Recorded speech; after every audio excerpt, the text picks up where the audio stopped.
are being invaded by illegal immigration in the state of Arizona. You come into this state or this country, you come in illegally. Otherwise, you'll be arrested and be deported. In April 2010, the state of Arizona gained national attention over Senate Bill 1070, the toughest immigration law in the United States.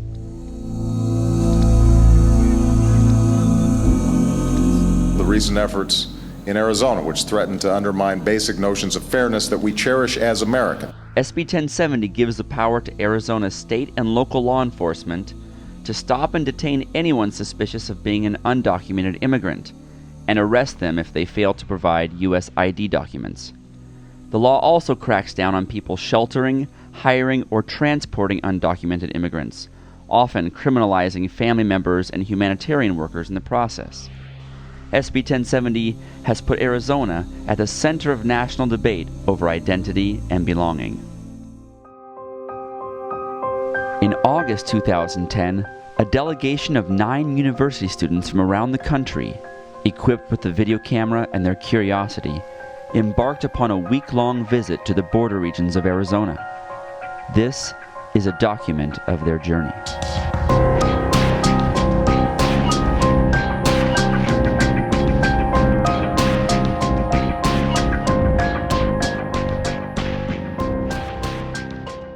Hello, my name is Jessica Merzius, and I am a junior political science major at Howard University. I'm Nina Masters. I'm from New York City. Sandy, Maryland. My name is President L. Davis. That's my real birth given name. I went on this trip to mostly learn more about the situation that's going on in Arizona. To kind of get more into what all the hype is behind SB 1070.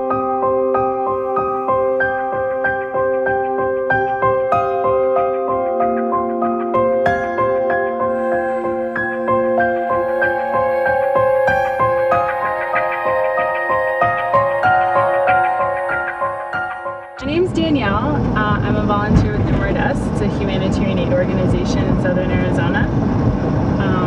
And we're out today to do some patrols in the desert, which is a part of what does, trying to provide food, water, and medical care to people who are crossing the Arizona desert.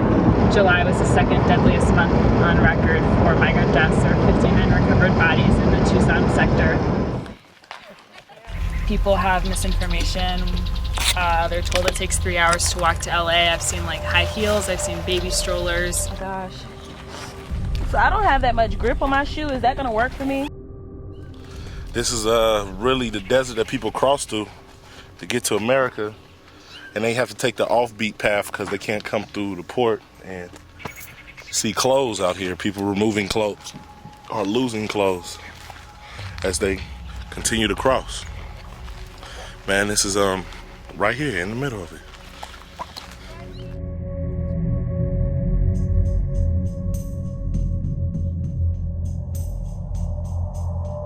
The shrine for Alfonso, who was a man that No More Deaths volunteers found a few years ago.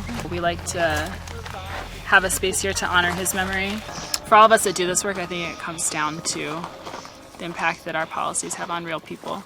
And so part of our work here is to make those stories real and to make sure that at the end of the day, we're not talking about the numbers and the graphs.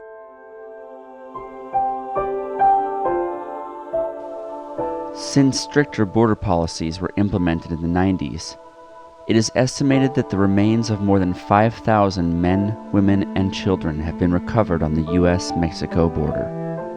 This room here is we keep track of the recovered remains. What we do as an organization is assist families in retrieving information to help identify these remains.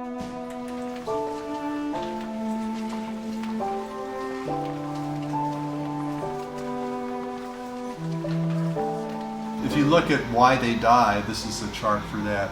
And the number one cause of death is heat. A lot of times the people are nothing but skeletal remains, and we don't know when they crossed or died. We have had some challenges with dealing with all the people. In 2005, we had so many people that we ran out of space.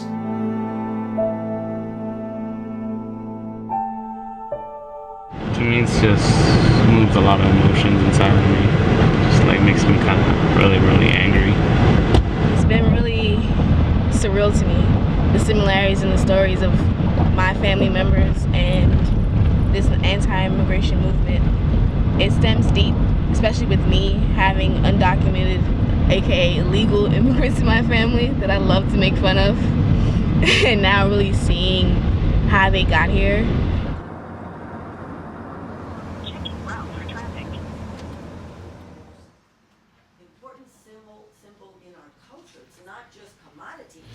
This shift across the country, normalizing violations of basic civil and human rights in the courts, on the street, everywhere, is being normalized really for all of us. We're all targets. We're all targets, especially black and brown people of color, as you know, I mean, because of the racist things that are going on. We're walking down to Sheriff Joe's office, and we're going to have an interview with him. Meet the man arresting so many illegal immigrants, he had to build a prison tent in the desert for the overflow. No, we don't racial profile. We don't knock on people's door. We don't go on street corners and grab people they look like from another country. We don't go into Hispanic neighborhoods. We go into my hometown. They're all white. We go into other neighborhoods. They're not crime sweeps. They're crime suppression. It has to do with their conduct, what type of clothes they're wearing, their speech. The sweeps created even more of this tension, this polarization that you see here in Arizona. It's like a cult. Arpaio has a cult following, and they're hardcore, and they'll do anything. Is that law going to be enforced? There is the big question. We'll wait and see. But I'm telling everybody right now, July 29th, that's when I'm going to start enforcing that law like the others. Habla Espanol? No, I speak English. This is America. If you want me to take care of you, speak the English language.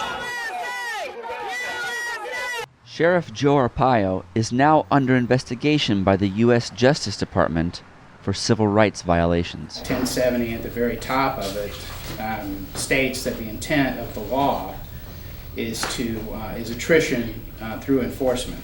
You know, let's make life as hard as possible legally for people who are here and undocumented so that they'll self-deport. Last week, we saw people in here saying goodbye to each other. People were leaving this park.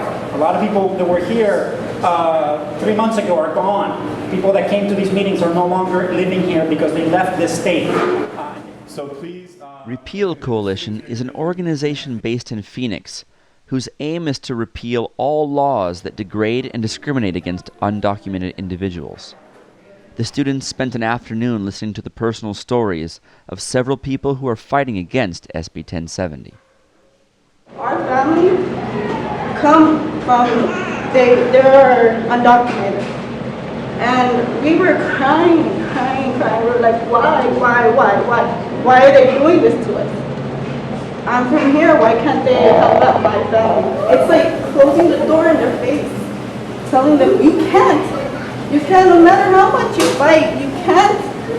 And it's not right. We may come in undocumented, but it's hard to get papers. They don't allow us. Continúa uno con miedo de que nos pueda pasar, nos puedan detener. Nosotros ahorita, yo creo que ya no se vive tan contentos o tan libres como se vivía años anteriores. Venimos a Estados Unidos a trabajar, a amar, a ser libres y a vivir.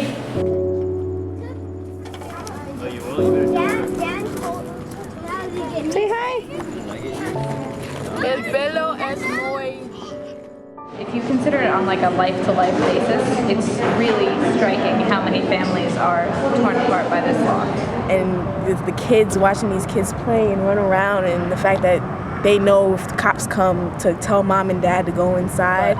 What is going to happen to the children when their parents are snatched away from them? And how are they going to grow up? How are they going to grow up into society without parents? Arizona's undocumented community is not the only group affected by SB 1070 and the enforcement of the border. The Tohono O'odham Nation, translated as Desert People, is a tribe located in southwest Arizona whose lands stretch across both sides of the border. Ofelia Rivas, founder of the Autumn Voice Against the Wall, describes the harassment of Autumn by the U.S. Border Patrol. They started the wall from the east side, the west side, and all of a sudden there was like more enforcement on both sides of us, and it left the whole reservation boundaries all open. So it actually really forced all the people that are coming across to cross through the lands. Ever since then, it's been really bad for us. Coming over here, it's a state road. We got pulled over by the Border Patrol, and he asked me to say whether I was U.S. citizen or not. And I said I was Autumn. And he said that that wasn't a good answer, and I said, well, this is my land, and I have a right to, to say that I'm Autumn because that's what I am. You're on my land. Where are you from? He started turning red. He was really, really mad, and he unclipped his weapon. He put it at my head, and you say you're a U.S. citizen or a Mexican citizen, or I will throw you on the ground, and I will handcuff you, and I will arrest you and deport you. So I said, well, where are you going to deport me to? Are you deporting me to Mexico? Because Mexico is also my homeland. After all these years, we're starting to document abuses. And the people are still afraid. I mean, they know that Border Patrol's in their community all the time. They can go into your house if they want to, and they do. It was very sad to see that her whole identity is being questioned by these people who have come as a foreign force since 9/11 and started to militarize the border. It's like very blatant here, and I can't even relate to that. Like, that's why it was hard for me, because I don't even know what it would feel like. It just makes me feel like we're in a third world country or something.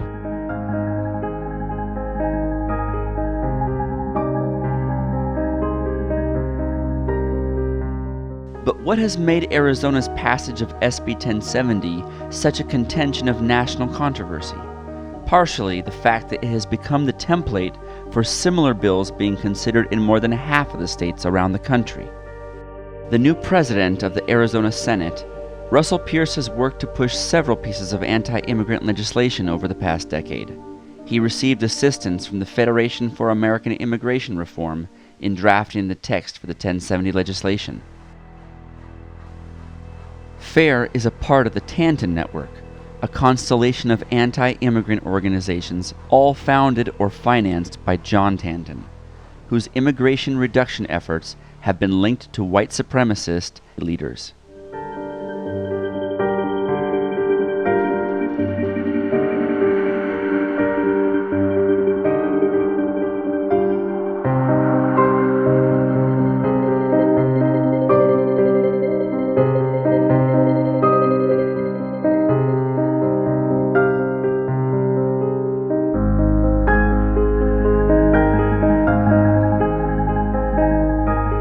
Thinking of my own story, thinking of my family's story of coming here and the reasons why we came to this country and the reasons what attracted us to this country, this idea of freedom, this idea of being able to have education and being able to have opportunities we didn't have at home. It doesn't look good, and it's honestly, you're not treating people as humans, you're treating them like animals, as objects, and I'm not for it. And if I can do whatever I can do, I will do everything in my power to help these people, just get the word out there, educate people, because I can promise you that us on the other side of the country, we do not know what's going on. Being on this trip has opened my eyes to what I need to be fighting. It really clearly pointed out who I'm fighting, and I appreciate everyone that I've met on this trip.